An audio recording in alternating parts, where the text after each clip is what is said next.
Hello! So it's the end of the month again, which means it's time for my September catalog.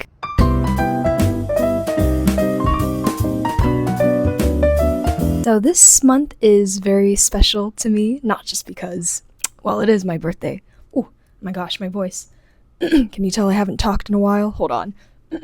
Not just because it's my birthday month, but also because to me it signifies the beginning of fall, which is, in my opinion, the coziest season ever. So I'm just going to be going over all the books that I've been reading and also just little items, activities, media that made my September just a little bit more enjoyable. But yeah, let's just get into it.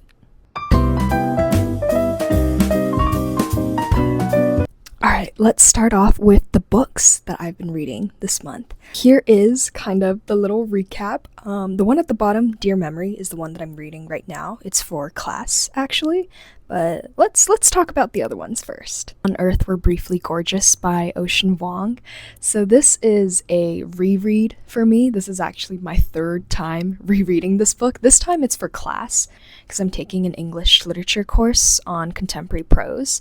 I mean, I think it's one of my favorite novels. Ocean Vuong is an author and a poet that I've always admired. I read his poetry first. This novel really demonstrates not only his poetic prowess, but also his ability to transfigure and overlay so many intense themes on top of each other. Essentially, if you're unfamiliar with the book, it's told in the form of a letter from a son to his mother, and it's a very fragmented narrative. It takes you between different places and times and people, like this intergenerational story about war and migration and love and violence. This is very much so a poet's novel, as my professor likes to say, in that the metaphors that he uses and also just the form itself, like there are some segments of the book that are a lot more geared in the poetic form rather than the typical fiction or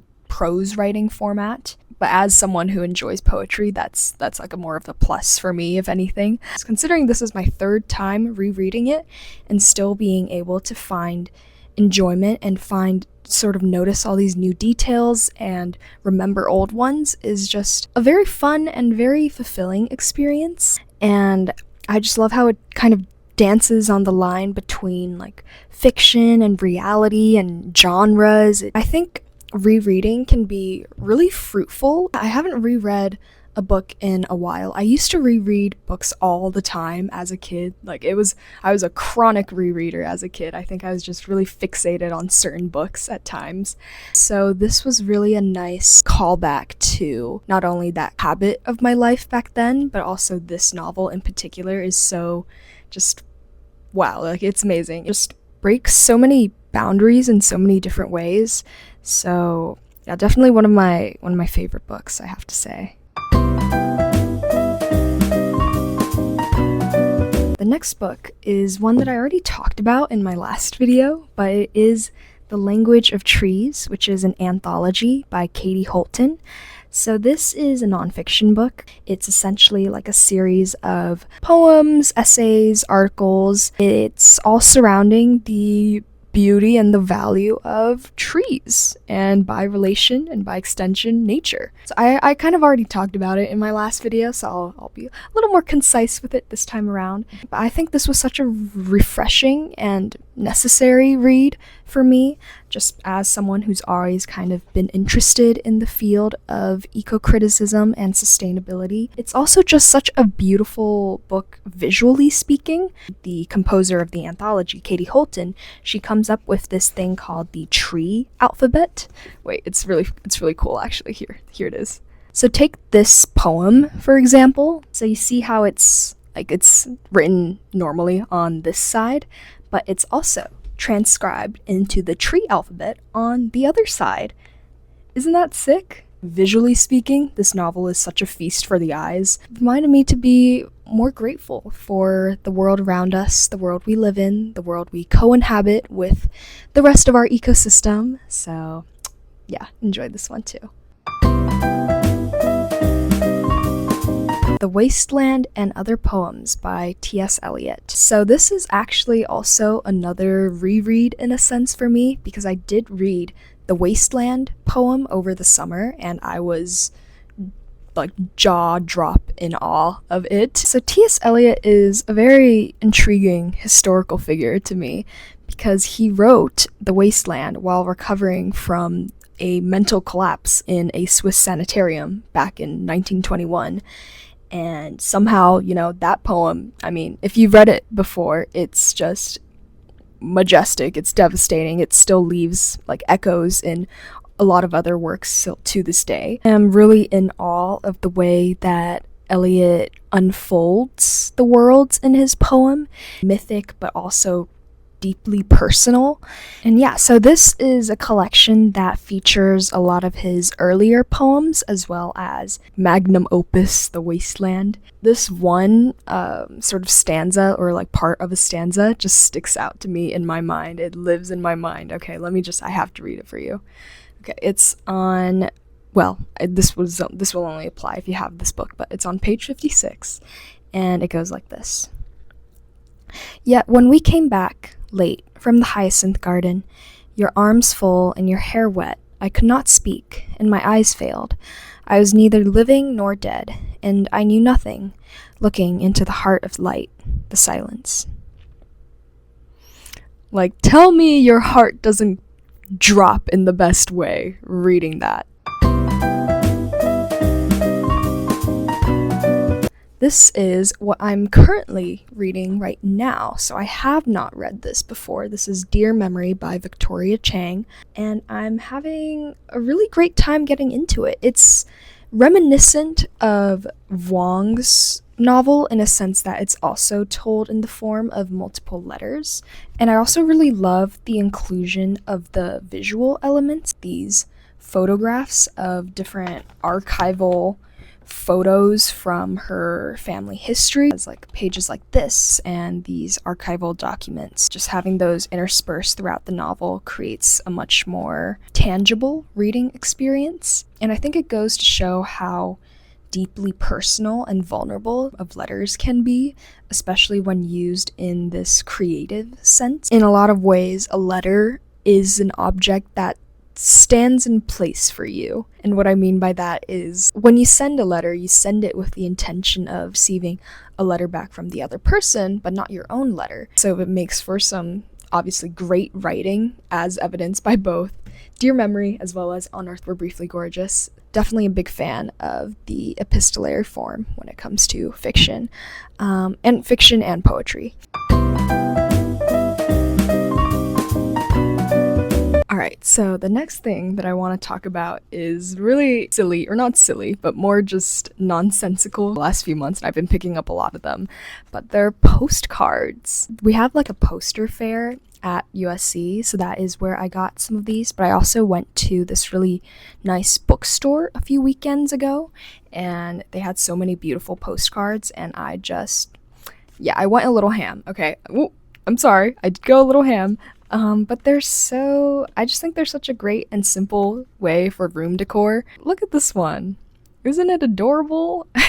These are something that have been bringing me joy. I haven't put these up yet just because, I don't know, I'm like that person who doesn't like to take the peel or like the backing of the sticker off, because then it means like wherever I stick it on, that's kind of it, you know?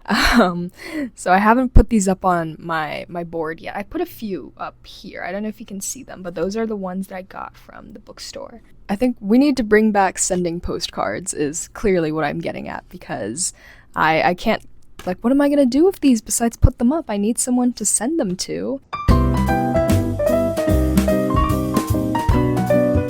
And I thought I would start adding a music or like an album pick of the month for these catalogs. So for this month, I feel like I've been listening to a lot of really soft, atmospheric, eclectic music, mostly because I've been listening to it while I write or while I read. And so my album pick for this month is Okay, I don't know how to say the name of the album, but it's by Celine Desberg. And this is like, I've been having this on repeat lately. It's such like this beautiful, timeless, soft kind of indie pop, elements of folk and soul in there as well. Play the album, I put on some tea, and I do my little journaling, or I take up a book. I would say I'm also trying to be more intentional about listening to albums in their entirety instead of just individual songs. For me personally, at least, I don't often register that music is usually explored in the album sense. Does that make sense? Like I feel like it can be very easy to just listen to one-off songs, but being able to hear an album in from start to end is an artistic consumption of media, and I feel like I have been kind of slacking on that. So I'm going to be a little bit more intentional about the music that I consume and getting that experience of what the artist intended.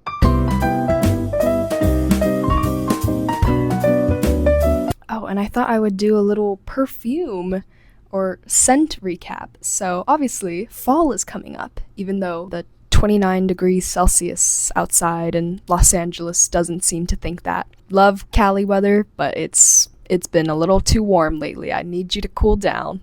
I'm determined to get into the fall spirit anyway, so I've been using the Burberry Goddess scent. It's like a vanilla gourmand scent. I'm pretty sure it's a very popular scent for fall, but I like it, you know, there's nothing wrong with something being more popular. I really like how it blends the vanilla with the element of lavender as well. So it creates like this, sometimes it can be a little iffy at first, like when you just spray it, but when it settles in, you get a really nice mix of both that sort of sweeter scent with a more stark, I don't know how to describe it, stark kind of lavender scent in the background as well. Like a cookie in a flower field.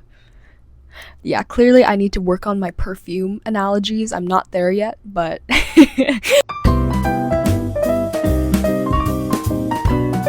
so as I mentioned earlier, it is my birthday this month. I am indeed a September baby. Happy birthday to any fellow September babies out there.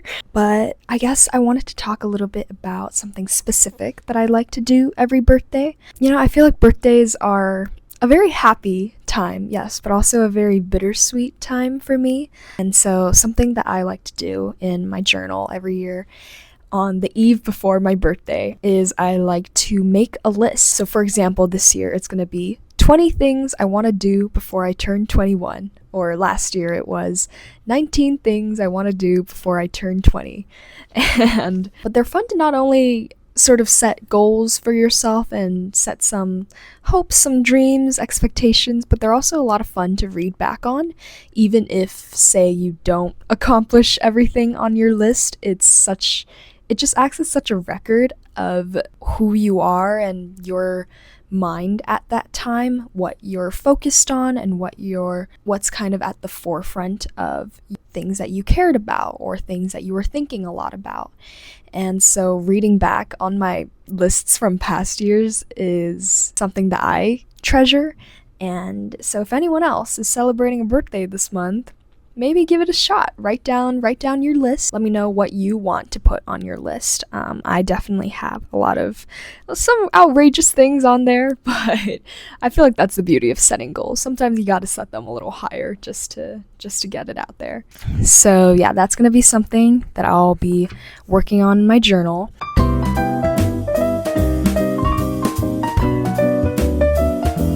Okay, so I think that brings us to the end of this monthly catalog. I hope you enjoyed listening to me ramble about my books and all the little things that have stood out to me this month. It's a bittersweet month for me, but also one of my favorites for a reason.